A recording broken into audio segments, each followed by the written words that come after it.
La vidéo que vous adorez en début d'année est arrivée. Je parle bien sûr de la vidéo ce qui est interdit en 2023. Je l'ai déjà fait l'année dernière, ce qui était interdit en 2022. Elle vous avait beaucoup plu, donc j'ai décidé de la refaire pour cette année. Bien sûr, je le dis d'emblée, rien n'est vraiment interdit. C'est surtout une vidéo à prendre au second degré et avec beaucoup de légèreté. Si vous faites des choses qui sont dites dans cette vidéo et que personnellement je soutiens en disant oui, il faut arrêter. Si vous le faites et que vous êtes bien en le faisant et que ça vous fait plaisir, que ça vous fait kiffer, ça vous fait prendre confiance en vous, continuez à le faire. Faut prendre ça au second degré. On a assez pris plein de choses au sérieux l'année dernière. Là, faut un peu souffler. Je vous ai posé la question en story sur Instagram de me mettre vos propositions et je vais y réagir en direct avec vous. Il y aura des choses avec lesquelles je serai 100% d'accord et d'autres avec lesquelles je ne serai pas du tout d'accord. Donc on va voir si on a vraiment une petite connexion ou pas. D'ailleurs, n'hésitez pas à me suivre sur Instagram si c'est pas encore fait, justement pour pouvoir participer à mes vidéos. Nous avons eu des petites réponses. Les TikTokeuses beauté qui font 50 parties pour un seul look. On commence très fort. Je dis oui. TikTok a enfin sorti les vidéos jusqu'à même 10 minutes, si je dis pas de bêtises. En tout cas 3 minutes. Donc si t'arrives pas à faire ton make-up à 3 minutes, va sur YouTube. Ça sort tous les ans. Les fossiles de 20 km. Bah ça dépend ce qu'on entend par fossile. Parce que ces fossiles-là sont très longs. Vous voyez le profil, enfin ils sont quand même très longs. Pour des personnes, déjà, ça sera trop. Moi, personnellement, j'adore. Après, quand vous parlez des fossiles qui vont jusque-là, là, je suis d'accord. Mais j'ai l'impression que j'avais déjà eu ça dans la vidéo de l'année dernière. Mais décidément, vous aimez pas, hein. Vous aimez pas les fossiles. Moi, j'adore. La trend Cry Girl, il n'y a rien de sexy à simuler d'avoir pleuré pendant des heures. Je suis d'accord. Après, il faut pas non plus diaboliser le fait de pleurer, pour moi. Enfin, on a souvent diabolisé ça. On a la société, nos parents, etc. Enfin, pas spécialement nos parents, mais en gros, oui, la société a diabolisé le fait de se montrer triste. Parce que triste égale faible et je ne suis bien sûr 100% pas d'accord. On traverse tous des émotions, la tristesse fait partie des émotions que l'on vit de façon normale et il faut arrêter de s'empêcher de vivre la tristesse car ça peut débloquer d'autres choses derrière qui sont encore moins bonnes comme potentiellement des maladies. Je dis pas que c'est systématique mais ça peut arriver. Dans l'autre cas, je ne comprends pas pourquoi on se filme à pleurer pour prouver qu'on pleure tous les 4 matins non plus. Faut doser en fait, c'est comme tout. Après les trends de Cry Girl, le make-up de sortie de douche et compagnie, bah c'est des trucs sur TikTok quoi. Enfin j'ai vu ça, j'étais en mode bah éclatez-vous, mais je vous avoue que je ne vais pas prendre part à la trend parce que je la trouve pas très intéressante. Moi encore une fois c'est personnel. Lubrifiant en tant que primer. Ah! Et comment c'est possible déjà? Enfin j'avais déjà vu ça sur TikTok aussi je pense, ou même sur Insta. Enfin ton fond de teint doit glisser par-dessus, ça n'a rien d'hydratant un lubrifiant, c'est du silicone. Ça glisse, c'est fait pour glisser, enfin, pas de... That's fun, but not good for make-up. Le plaquage des sourcils en l'air. Là, je sens que c'est adressé clairement pour moi. Je suis pas d'accord. En fait, je trouve que c'est vraiment très actuel parce que ça veut donner un côté plus naturel. Après, il y a en l'air et en l'air. Même moi, des fois, j'abusais, je me les mettais droit. Limite, mes sourcils m'arrivaient là. En fait, il faut encore une fois doser. Moi, je trouve que le côté plaqué en l'air, après, encore une fois, ça va pas à tout type de sourcils, ça dépend de la nature de vos poils, etc. C'est vrai que ça va pas à tout le monde et tout le monde peut pas le faire. Mais je trouve que ça fait quand même beaucoup plus naturel que, par exemple, à choisir la côté pommade. Ça faisait tampon, quoi. On avait mis un tampon de sourcil sur le visage. Mais je l'ai fait, donc j'ai le droit, parce que je l'ai fait pendant des années. Mais moi, je suis très fan du plaquage des sourcils en l'air. Je suis sûr que les personnes qui disent qu'on n'aime pas ça, c'est qu'ils n'arrivent pas à le faire. Ma main à couper. Les faux ongles longs en résine de sorcière. Mais non, moi j'adore. Je trouve ça super beau. Alors les ongles de Libellule, c'est iconique. Genre ils lui vont là, ces mains là, il y a l'ongle qui lui touche le front. Je trouve c'est très stylé. Après, pratique au quotidien, je peux pas vous dire, j'en ai pas. Mais elle me dit qu'elle arrive à tout faire. Je pense que c'est une histoire surtout d'habitude. Moi, j'adore un style en particulier de longs ongles. C'est quand c'est pointu vers le bout. Je mettrai des petites photos là. Ça... j'adore, je trouve c'est magnifique. Les Bleach Bros, non, c'est trop beau. Encore une fois, ça va pas à tout le monde comme tout, mais moi je trouve c'est trop beau. Je me les suis jamais vraiment décolorés, on les avait décolorés via du make-up pour faire un shoot, et moi je trouve c'est super beau et j'adore le faire. Quand par exemple je fais des maquillages genre du smoky ou des choses très foncées au niveau des yeux, c'est très beau. Moi je suis pas d'accord, les Bleach Bros, je trouve c'est très stylé. Essayez avec du make-up. Et ça va à personne aussi bien qu'à Gaga. Se faire des taches de rousseur quand on n'en a pas de base, je ne comprends pas. Pareil, ça je comprends pas trop non plus pourquoi faut arrêter, parce qu'il y a plein de choses qu'on se fait qu'on n'a pas de base, tu vois. Genre on se rajoute des poils dans les sourcils alors qu'on n'en a pas de base, on se fait des lèvres beaucoup plus volumineuses avec du overline et des crayons à lèvres parce qu'on n'en a pas de base, on se rajoute des faux cils parce qu'on n'en a pas de base. En fait, je vois pas le mal. Après, je peux comprendre par contre le fait que des personnes ayant des taches de rousseur se soient fait discriminer ou avoir des réflexions encore à l'heure actuelle ou quand ils étaient plus jeunes parce que c'était tout simplement différent. Alors que maintenant, du coup, des personnes rendent ça fashionable, genre trendy, sexy, alors qu'ils se le font juste pour du maquillage et ils peuvent l'enlever et du coup ne pas vivre tout le temps avec. Donc je peux comprendre, mais c'est super beau. Enfin, moi, personnellement, j'ai trouvé ça toujours super beau. Enfin, j'ai une amie qui en a partout, des taches de rousseur. Je trouve que c'est super joli. Moi, je vois plutôt ça comme le montrer que c'est joli et arrêter justement de le cacher ou de voir le camoufler sous du fond de teint. Après, je n'ai pas de taches de rousseur, donc je peux pas vous dire. Moi, je m'en fais de temps en temps des fausses. Quoique ça fait très longtemps que j'en ai pas refait. Tant que c'est pas fait d'une mauvaise intention. Les Crocs.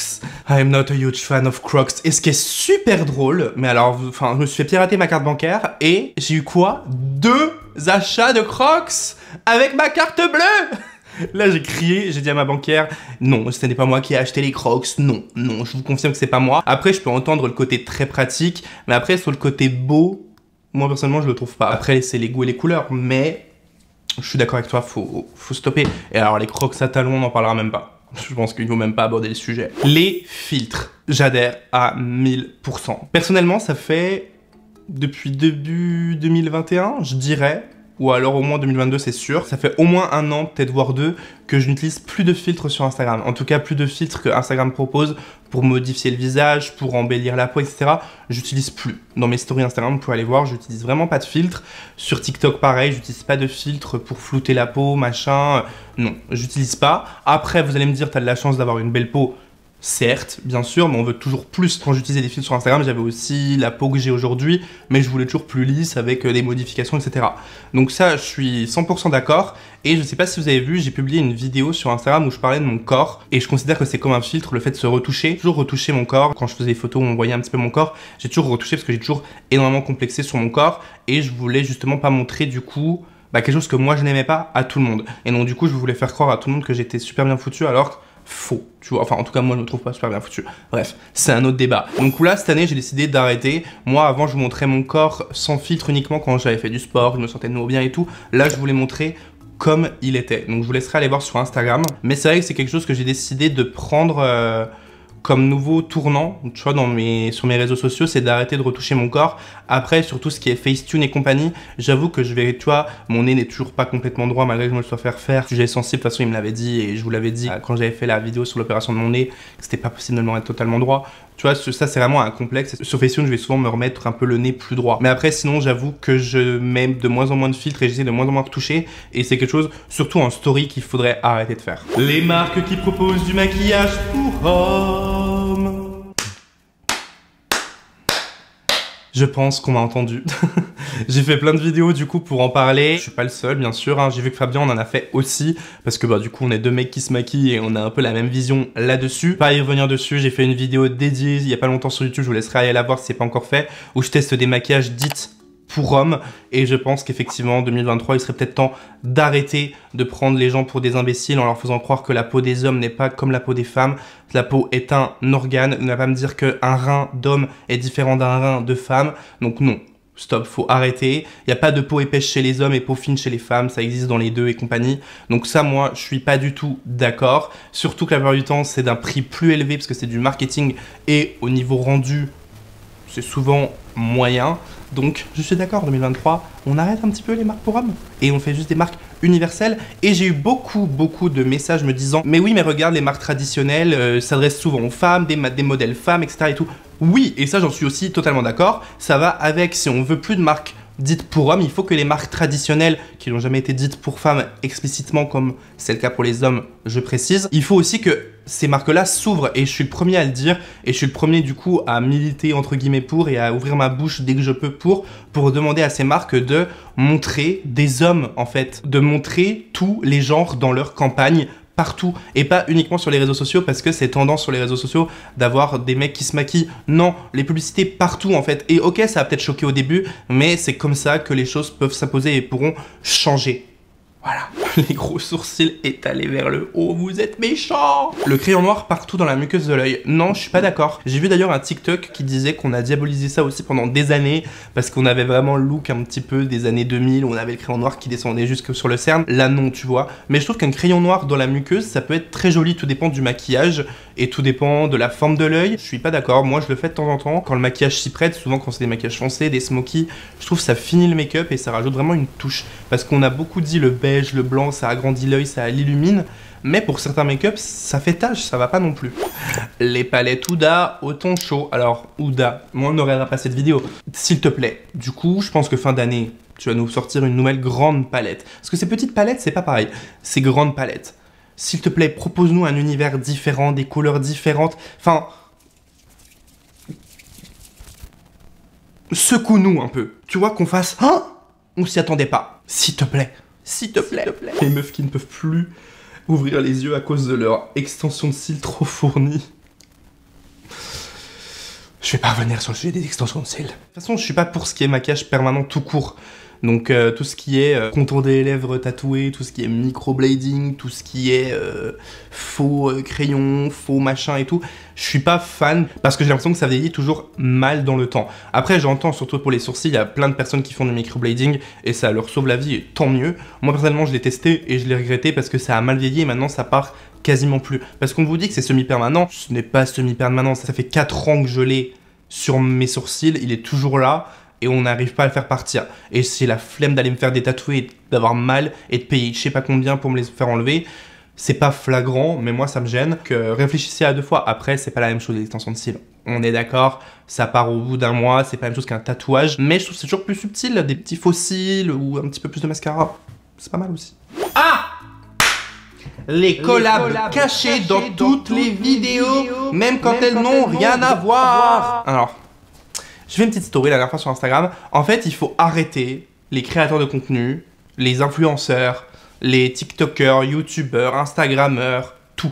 Faut arrêter de mentir. Il faut arrêter de dissimuler vos partenariats. Parce que en fait, ce que vous faites, on sait très bien déjà pourquoi les personnes qui cachent les partenariats le cachent, c'est pour augmenter leurs statistiques. Parce qu'une publicité va souvent moins fonctionner qu'un contenu organique. Parce que moi, personnellement, je pense qu'un peu les réseaux le montrent moins parce qu'il y a de la publicité et le consommateur va du coup sentir la publicité et va du coup être moins hypé. Je dis pas que c'est 100% des cas, mais c'est souvent le cas.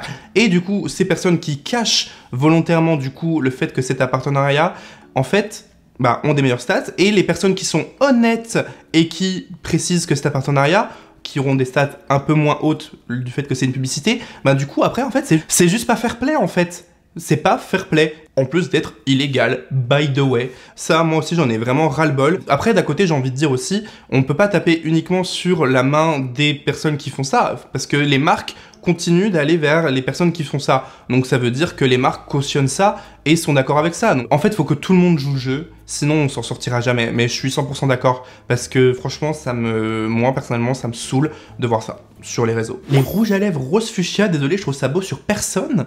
Mais c'est magnifique. Ah moi je suis désolé, pas du tout d'accord. Le rose fuchsia, je trouve c'est ma couleur préférée. Donc pas du tout d'accord, c'est très très beau. Le fond de teint dans de l'eau, merci, au revoir. Bon pareil, en fait il y a beaucoup de trends comme ça qui traînent sur les réseaux, mais c'est des choses un petit peu what the fuck qui ont toujours existé en vrai. C'est comme à un moment donné on avait la trend, je sais plus c'était quoi, le sourcil vague, enfin tu vois c'est des trucs qui sont what the fuck. C'est plus pour distraire les gens plutôt que vraiment du vrai conseil. Enfin, moi, personnellement, même si l'effet fonctionnait, je vais pas m'amuser à prendre mon verre d'eau, mon fond de teint, tourner-bouder dedans et puis me l'appliquer. Non.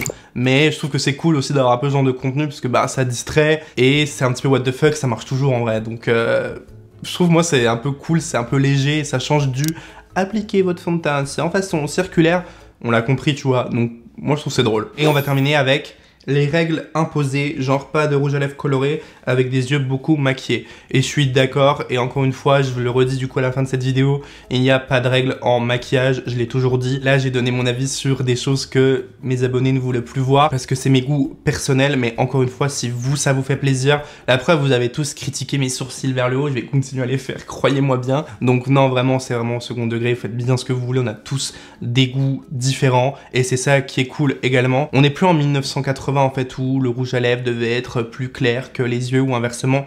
Non, faites ce que vous voulez tant que ça vous fait plaisir. Si vous voulez sortir avec un œil bleu, un œil vert, le rouge à lèvres rouge, le blush orange, tant que ça vous plaît, c'est le principal. Voilà tout le monde, j'espère que cette vidéo vous a plu et vous aura un minima fait rire. N'hésitez pas à mettre dans les commentaires d'autres choses que vous ne voulez plus voir en 2023, comme ça on pourra continuer dans les commentaires. N'hésitez pas à liker la vidéo si elle vous a plu et à vous abonner si ce n'est pas encore fait. Moi je vous fais des bisous et je vous dis à très vite pour une prochaine vidéo.